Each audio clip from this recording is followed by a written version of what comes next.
Hoje nós vamos falar um pouco sobre comparação de frações. E quando eu falo em comparar frações, eu quero saber se elas são iguais, se uma é maior que a outra ou se ela é menor do que a primeira, certo? Nas nossas aulas anteriores, nós falamos um pouco sobre frações equivalentes. E frações equivalentes são aquelas que possuem a mesma quantidade. Elas representam a mesma parte de um inteiro. Então, se elas representam a mesma parte, então nós temos uma igualdade entre as frações. Hoje nós vamos estender isso e vamos dizer se elas são maiores ou menores comparadas aí com outras frações. Vamos lá? Para você que está chegando agora, seja muito bem-vindo. Aqui na descrição do vídeo você pode pegar o acesso a esse curso totalmente gratuito e preparatório para o Censo 2022. Se estiver gostando também, deixe um like, porque isso ajuda bastante aqui o nosso canal. Vamos lá, eu vou compartilhar a tela para eu te mostrar as 3 situações que eu trouxe para vocês. Muito bem, então vamos lá. Eu vou mostrar aqui a primeira situação, sabendo que agora nós vamos relacionar, na verdade, as frações e vamos dizer se elas têm a mesma quantidade, ou seja, se existe uma relação de igualdade. Eu quero saber se uma fração é maior do que a outra ou se uma fração é menor do que a outra. É lógico que aqui eu estou me referindo a 2 frações, mas nas questões que eu verifiquei da Fundação Getúlio Vargas e aqui também nas atividades, nós vamos comparar não só 2 frações, nós vamos envolver aqui 2 ou mais frações. Vamos lá, eu vou mostrar o primeiro caso, onde nós temos o seguinte: frações com numeradores iguais. Veja aqui, nós temos 3 frações cujos numeradores são todos iguais a 2. E o que diferencia nas 3? Os denominadores são diferentes. Então, como que eu vou fazer uma comparação? Como que eu vou saber se uma fração é maior do que a outra? Ou seja, se aquela quantidade representa um valor maior do que a primeira. Então vamos lá. Se você tem frações com numeradores com a mesma quantidade, ou seja, com o mesmo valor, você vai ter que verificar os denominadores. Então, a maior fração será aquela que tiver o menor denominador. Já que os numeradores são iguais, então eu posso falar que a maior aqui é 2 terços. Então, 2 terços é maior do que 2 quintos. E 2 quintos é maior do que 2 dozeavos. Então, a maior fração será aquela que tiver o menor denominador. A segunda maior é o 5, porque 5 é menor do que 12, mas 5 não é menor do que 3. Então, 2 terços tem que ser maior do que 2 quintos, e 2 quintos é maior do que 2 dozeavos. Ok?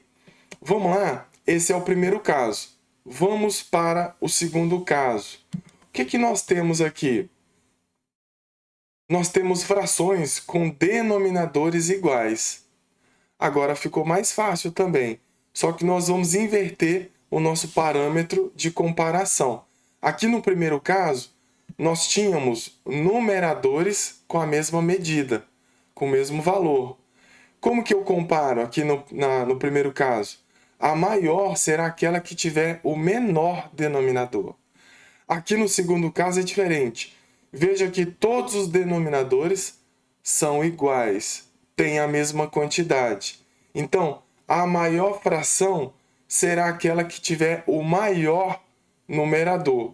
Então, nós podemos afirmar que é o 13 sextos. É maior. Quem tem o maior numerador depois do 13? É o 7.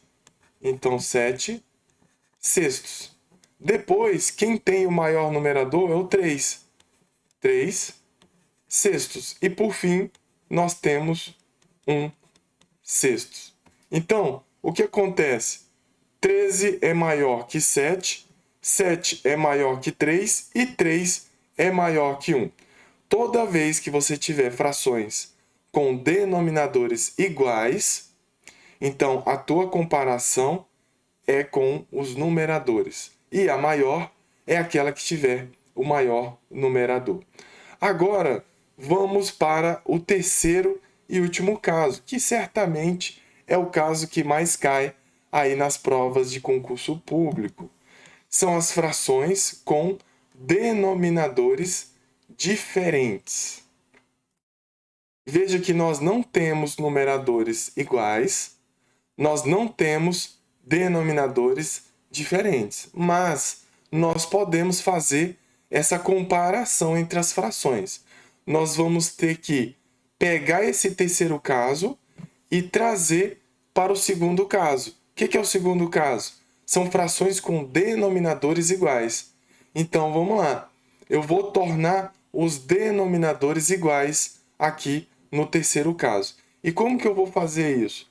É simplesmente eu vou tirar o MMC desses três denominadores. Eu preciso torná-los iguais. Então, nós vamos iniciar esse processo fazendo o MMC de 4, de 3 e de 2. Então, vamos lá, vamos relembrar um pouco o que nós estudamos nos módulos anteriores.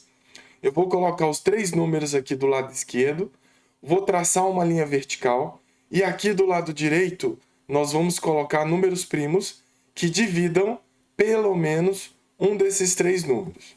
Então, bora lá. Vamos fazer aquela perguntinha. Qual é o menor primo que divide pelo menos um desses três? É o 2. 4 dividido por 2 é 2. O 3 por 2 não dá, repete. O 2 por 2 é igual a 1. Mais uma vez, o menor primo que divide é o 2. O 2 por 2 dá 1. O 3 não dá para dividir. E o 1 a gente vai colocar aqui só para manter a coerência. O menor primo que divide é o 3, porque só sobrou o 3. Então, nós finalizamos aqui o nosso processo. Nós podemos afirmar que, vamos colocar aqui, ó, que o MMC de 4, de 3 e de 2 é igual ao produto de todos esses fatores primos.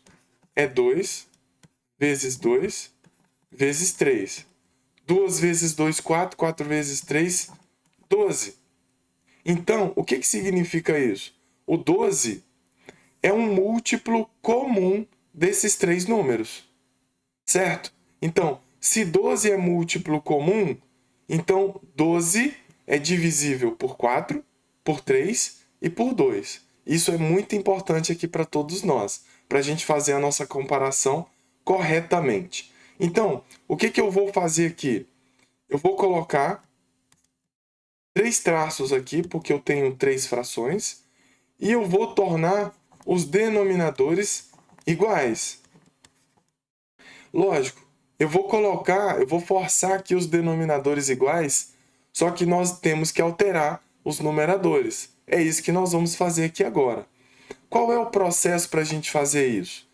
Olha só, eu vou pegar esse 12, é o novo denominador, eu vou dividir por esse denominador, eu vou pegar o resultado e vou multiplicar pelo numerador. Vamos lá, vamos na prática ver como que acontece isso? Olha só, quanto que é 12 dividido por 4? 3. 3 vezes 3, 9. Então, esse é o novo numerador. Agora aqui, ó, 12 dividido por 3 é 4. 4 vezes 2 é 8. Agora aqui nessa última, 12 dividido por 2 é 6. 6 vezes 1 é 6. Agora nós podemos fazer uma comparação, porque agora eu tenho denominadores iguais, 12, 12 e 12. Agora eu posso dizer quem é maior e quem é menor. Olha só, eu vou colocar essa resposta aqui do lado. Veja que quando eu tenho denominadores iguais, então eu volto para o segundo caso, onde eu comparo apenas os numeradores. Então, nós já temos uma ordem aqui. Eu vou dizer que 9 dozeavos é maior que 8 dozeavos, que é maior do que 6 dozeavos. Tudo bem? Então, eu aguardo vocês na resolução das atividades que foram propostas sobre esse conteúdo. Um abraço e até a próxima.